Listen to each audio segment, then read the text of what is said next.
अब जब हम बाबा साहेब को पढ़ते हैं हमारी आंखों से आंसू टपकते हैं। माता रमाबाई का त्याग बलिदान जब मैं पढ़ती हूँ या जब मैं बताती हूँ तो मेरी आंखों से आंसू बहते हैं। आज हाँ, मैंने जो ये बीड़ा उठाया है बाबा साहेब की बेटी बनने के लिए उठाया है। बाबा साहेब ने अपनी बेटी इंदु को खोया। बाबा साहेब की बेटी इंदु बीमार पड़ी। लंदन के अंदर बाबा साहेब भूखे पेट थे। एक टाइम खाना खाते थे हमारे मसीहा, और जब दूसरे टाइम भूख लगती थी तो एक गिलास में पानी लेते। जो दुकानों पर ब्रेड बेकार फेंक दी जाती थी, जिनमें हुई लग जाती थी, हमारे मसीहा उन्हें खरीद कर लाते और उन्हें सुखा कर उस पानी के गिलास में भिगो कर खाते थे। लेकिन कुछ समय ऐसा आया कि जब बाबा साहेब को एक भी टाइम का खाना नहीं मिला और लाचार होकर उन्होंने माता रमाबाई के नाम एक पत्र लिखा। बाबा साहेब ने कहा कि रामू, मैं बहुत बेबस और बेहद लाचार हूँ, मेरे पास खाने के लिए पैसे नहीं है रामू। मेरे पास जो खाने के लिए पैसे थे उनसे मैंने बुक खरीद ली और मुझे खाना खाए कई दिन हो गए हैं रामू। तुम किसी से कर्जा ले लेना, जब मैं भारत वापस लौटूंगा तो मैं वह कर्जा लौटा दूंगा रामू। बाबा साहेब का वो पत्र माता रमाबाई पढ़ती हैं तो उनकी आंखों से आंसू बहते हैं, क्योंकि उनका बेटा पहले ही बिना दवाई के मर गया था, लेकिन वो अपनी इकलौती बेटी को बचाना चाहती थी। इंदु बहुत बीमार थी।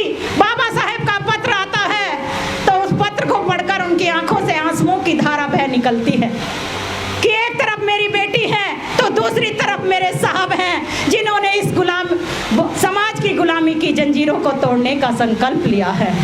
मैं किसे बचाऊं? साहब ने कहा है किसी से कर्जा ले लेना, मुझे कौन कर्जा देगा?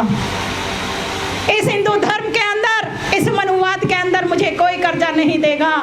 और बाबा साहेब की पत्नी यानी कि हमारी पूज्य माता रमाबाई ने निर्णय लिया कि मैं अपने साहब को जरूर बचाऊंगी।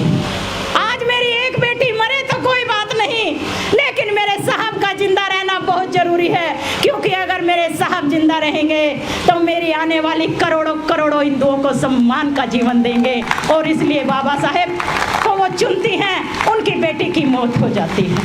बाबा साहेब का चौथा बेटा राजरतन जब मरा, जो इस समाज के अंदर चमक धमक आप लोग देख रहे हो, अरे वो वही समय था जब बाबा साहेब के चौथे बेटे राजरतन का अंतिम सांस चल रहा था और बाबा साहेब को हमारे अधिकार लेने के लिए लंदन जाना था।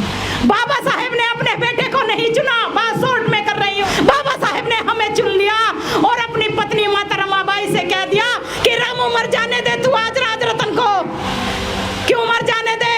बाबा साहेब ने कहा कि रामू, इस भारत के अंदर जो हमारे ये 7 करोड़ अछूत बच्चे हैं, जो राजरतन से भी ज्यादा बीमार हैं, जिनका जीवन पशुओं से भी बेकार है, जो हजारों सालों से मनुवाद के शिकार हैं, आज रामू मैं उन 7 करोड़ अछूतों को इस देश का शासक बनाने के लिए लंदन जा रहा हूँ। मुझ पर विश्वास रखो रामू, जब मैं लंदन से वापस आऊंगा तो इन्हें 7 करोड़ अछूतों के घर में हमारे बच्चे होंगे, यानी कि एक रमेश, एक इंदु, एक गंगाधर और एक राजरतन, इन्हीं के घर में पैदा होंगे। वे हमारा नाम रोशन करेंगे रामू, तुम्हारा बलिदान व्यर्थ नहीं जाएगा।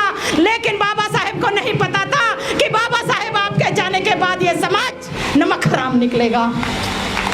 इसलिए किसी ने सौगंध खाई हो या ना खाई हो मुझे नहीं पता, मुझे अपना पता है। मैंने ये सौगंध खाई है कि हे बाबा साहेब, तुम्हारी बेटी इंदु मरी, मेरे लिए मरी।